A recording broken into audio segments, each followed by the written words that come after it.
Halika't samahan niyo ako sa aming work travel benefits dito sa Camiguin Island. Woo! Welcome Camiguin! Hello!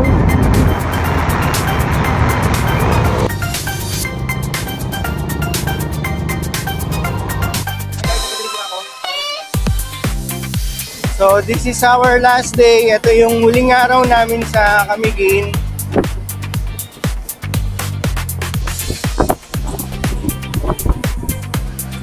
September 19, 2024.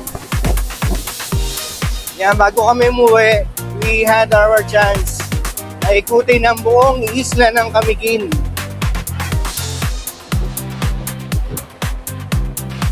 So sabi nila mga 1.5 drive lang daw or 1 hour drive, may iikot na namin tong buong isla. Depende sa pagdadrive nyo. So hopefully matapos namin before kami bumalik sa site and bago kami umuwi.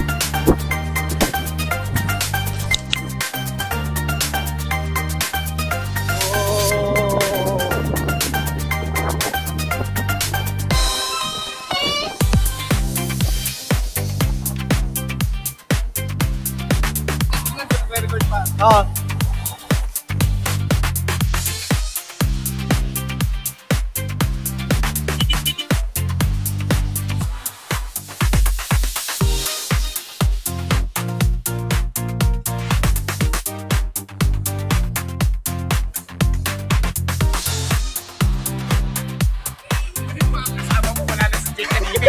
Nasaan ka? Apakabili ko sina ko ng kusina.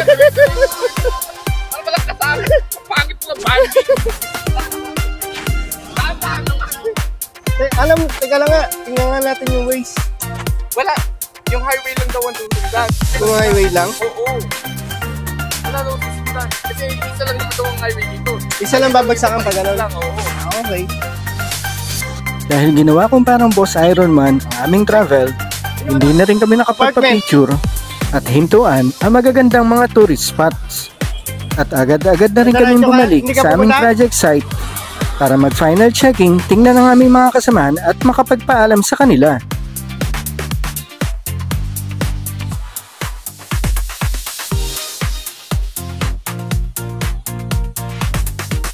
Pero bago pa yan, balikan muna natin ang umpisa.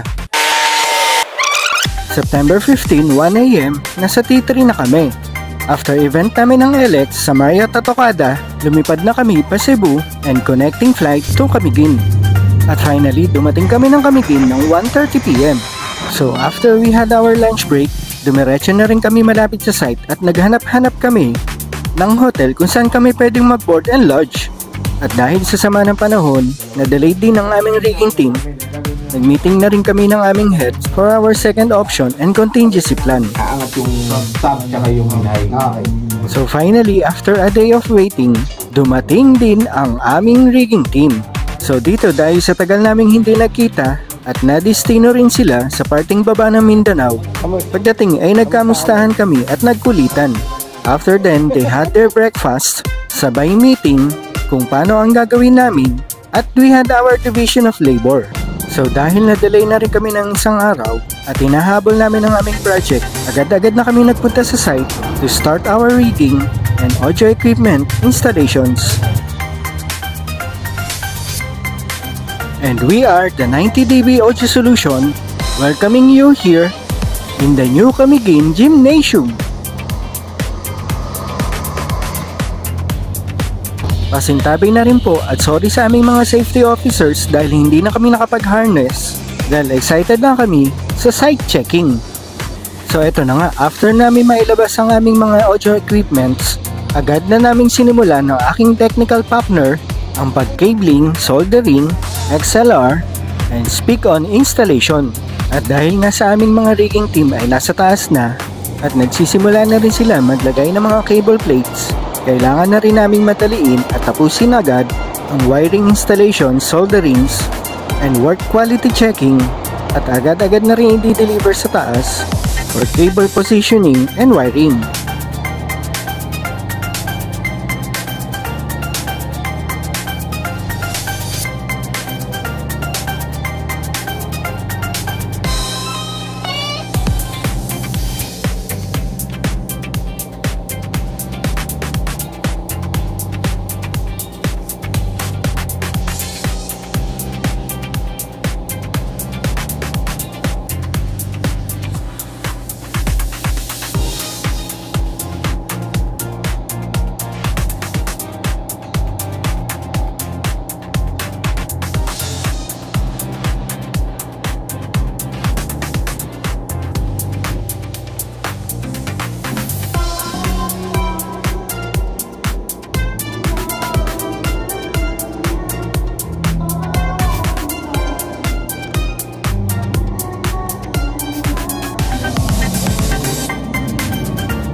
foreman. Sir.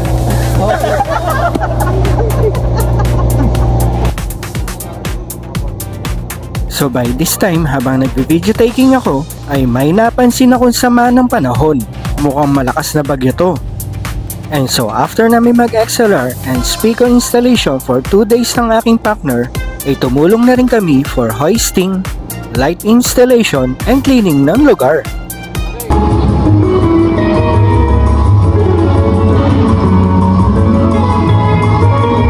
At sa wakas, sa sobrang daming delay na nangyari sa amin, ay nakapag-angat na rin ang aming matatapang na rigging team ng isang set ng arrays. At sabi nga ng karamihan, sa isang tray ng itlog ay hindi nawawala ng isang bugok. And also, I would like to take this opportunity to big shout out Island Pizza Express, Fritos Crust Pizza, na may masasarap na pizza at nag-alaga sa aming mga meal araw-araw.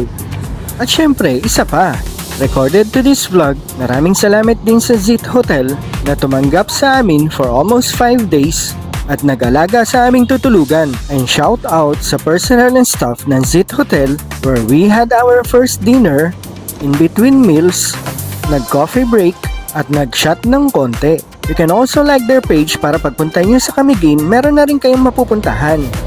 Na-delay nga pala ang flight namin pabalik ng Manila, so bumalik kami sa site at tiningnan ang aming stress test sa nakasabit na arrays at sinubukan na rin namin ilatag yung ibang audio equipments para maisabit na rin ng aming rigging team.